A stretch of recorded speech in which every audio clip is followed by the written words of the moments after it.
Welcome back to the workshop. A little while ago I bought some poplar wood, some project wood from a big box store. Also got some 1/4-inch plywood from a local woodworking store. Well, I had no plans when I bought them, but I decided that I'm going to make a little box, a little simple box, simple to me at least, for holding some tools that I got recently. Tools I got from my dad. From my dad and my family, from their toolboxes in another state. And rather than having them sit in this tool tote that I made several years ago for another purpose and would like to retain for that purpose, I'm going to make a little box, a little simple box. I'm not going to show you all of the process because that takes time and nobody wants to watch a lot of footage, but I will show you some of the key points of what I'm doing so that you might be interested in making something similar. I've already made plans for what I'm going to do with a simple diagram that I did in SketchUp, a cut list, and then a very simple set of instructions, sort of a step-by-step, the steps that I need to go in order so I don't make a stupid mistake. I do know from these two pieces of poplar, this piece here will provide the top lid and the front face. And then this piece will be two of the ends and the bottom. The piece of plywood will be the back section. Of the tools that I recently brought back from my family, some of them are already in the Dutch chest, the Gagnon chest, or on the wall. But there's a lot of extra stuff that I really don't belong these other places, and so they're going to fit into this box. Going forward, the next step that I will do is I will be measuring out my wood. I will be cutting it, and then I'll be doing dovetails. I do like to score the lines, use my square, and lined up with the line. I like to square. I have to cut it. This just provides a knife wall that helps the grain to be cut by the saw. Nothing really special. A lot of you do this as well.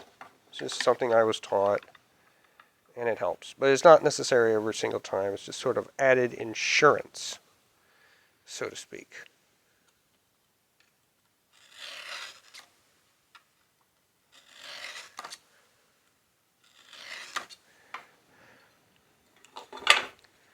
Since these lines are the ones that are going to be eventually the dovetails, I may rather use my carcass saw for cutting it rather than a crosscut, the big crosscut saw, the one I use for cutting most of the time. I should note that when you go to cut something like this, you were going to want another board below it to be sort of a sacrificial piece of wood so that you, A, don't cut into your workbench, and B, you get a better, cleaner cut of the board itself. So that's what this piece is here for.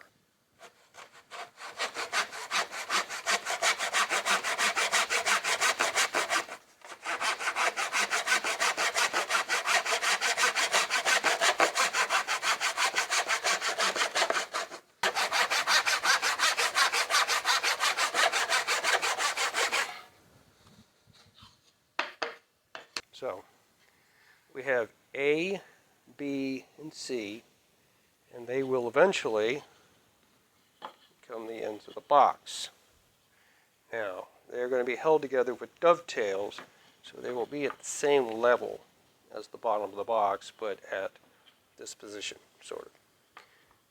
You'll see how it comes out.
Okay, at this point I have finished my dovetails and have attached the two pieces, just a dry fitting, the two pieces to the bottom.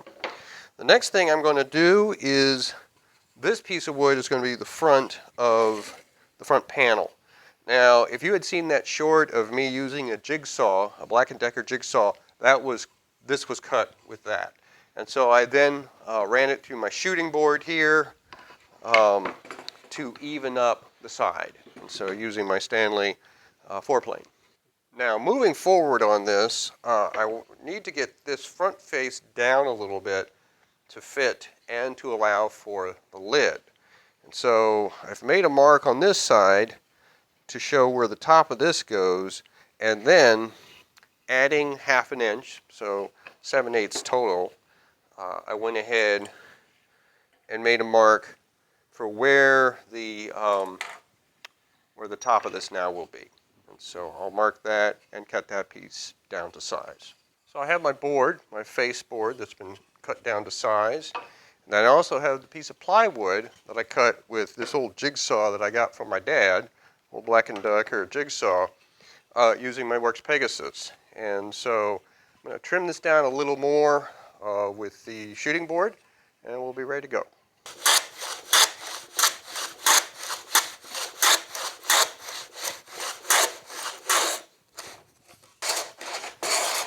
Okay. That gets it a little more to the size I want. Now, the size I have currently would be for spanning the entire back. And I might still do that. It all depends on how the hinging arrangement. Originally, it was going to be inside, but I think it would give more support if it was on the back. So I'll play around with that a little bit, see what I've got. So at this point, I've got everything sort of around. Nothing's been glued up yet. It's just held in the clamp to just keep things together. Here's the front face.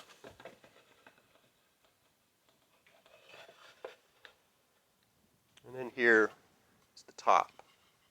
And the top will eventually go in like this, because everything is still a little loosey-goosey. It will fit in, the top will go in sort of like this.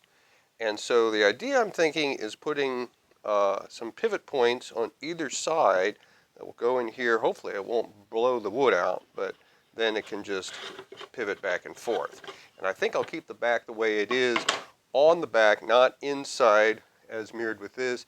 That'll give a little more support for the rest of the box, because what it's going to be used for eventually, it's going to need that support.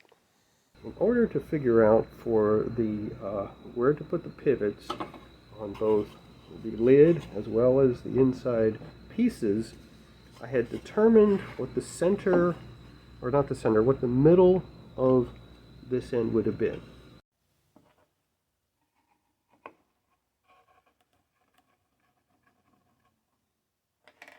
So I figured out for the middle of that, and had decided that I wanted these pivots 1/2 inch in on either of these pieces. So I had measured for that and put a line in there.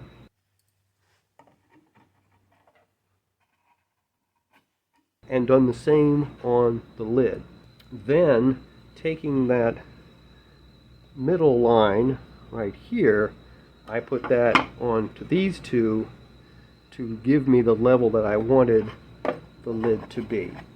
And then punched a hole on either side with an awl, and then went ahead and drilled for the holes.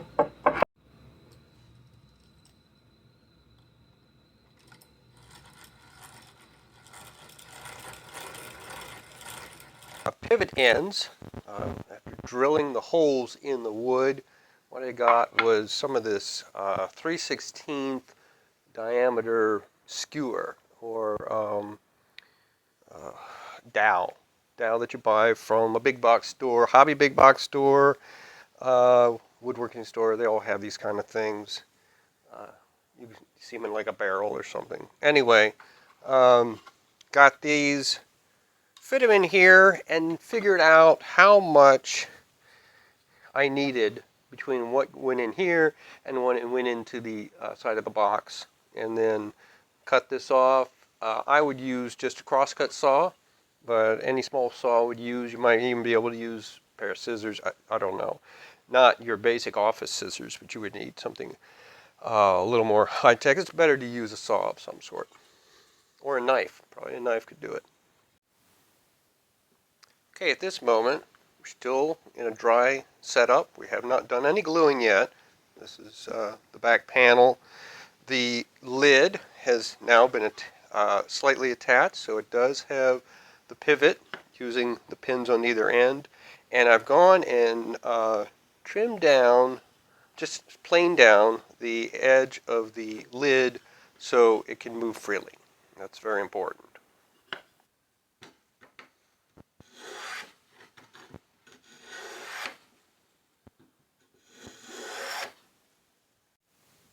The next thing that I would like to do is adjust the height of the front panel, as I'd like this to be a little more flush when it comes down. So what I've done is bring this down to about the point that I want it.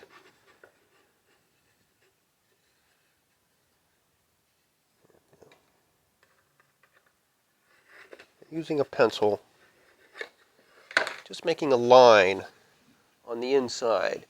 I will start planing this down. It won't come exactly to the line because it may not be precise, but it will give me something to work for. Well, at this point, even in dry setup, this is about where I want the box to be. So the next thing I'll do is glue it up, and once I take the clamps off, we'll see how it looks.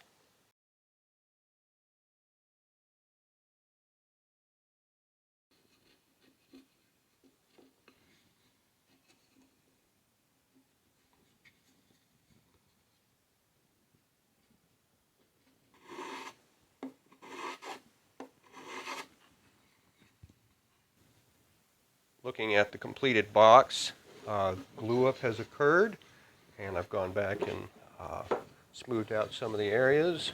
Opens right up, has a good storage capacity inside. Moving forward, I might add some shellac to the outside. That would protect the wood a little better, make it a little smoother. But otherwise, it's complete as well as it can be right now, and it's just a matter of putting the tools inside.